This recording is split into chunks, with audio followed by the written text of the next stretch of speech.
سلام هي حتى مطلع الفجر.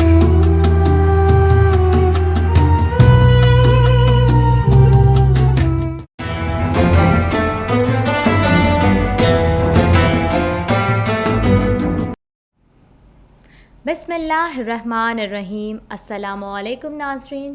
پروگرام فی شہر رمضان میں میں آپ کی میزبان رمشا گل 15 رمضان المبارک میں رونما ہونے والے کچھ اہم اور تاریخی واقعات کے ساتھ حاضر خدمت ہوں.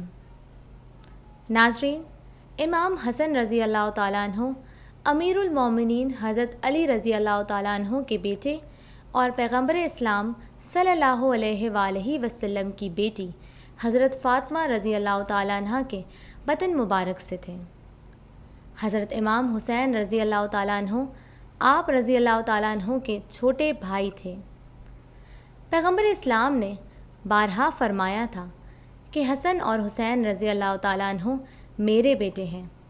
اسی وجہ سے حضرت علی رضی اللہ تعالیٰ عنہ نے اپنے تمام بیٹوں سے فرمایا کرتے تھے کہ تم میرے بیٹے ہو، اور حسن اور حسین رضی اللہ تعالیٰ عنہ رسول اللہ صلی اللہ علیہ وآلہ وسلم کے بیٹے ہیں.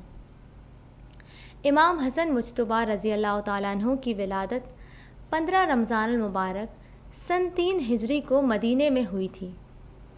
انہوں نے 7 سال اور 6 مہینے تک اپنے نانا کا زمانہ دیکھا اور حضور صلی اللہ علیہ وآلہ وسلم کی آغوش محبت میں پرورش پائی.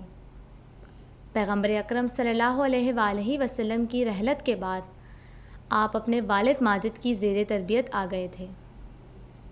ناظرین، امام حسن مجتبیٰ رضی اللہ تعالیٰ عنہ اپنے والد گرامی کی شہادت کے بعد خدا کے حکم اور حضرت علی رضی اللہ تعالیٰ عنہ کی وصیت کے مطابق امامت کے درجے پر فائز ہوئے اور ساتھ ساتھ ظاہری خلافت کے عہدیدار بھی بنے. تقریباً 6 ماہ تک آپ مسلمانوں کے خلیفہ رہے اور امور مملکت کا نظم و نسق سنبھالتے رہے.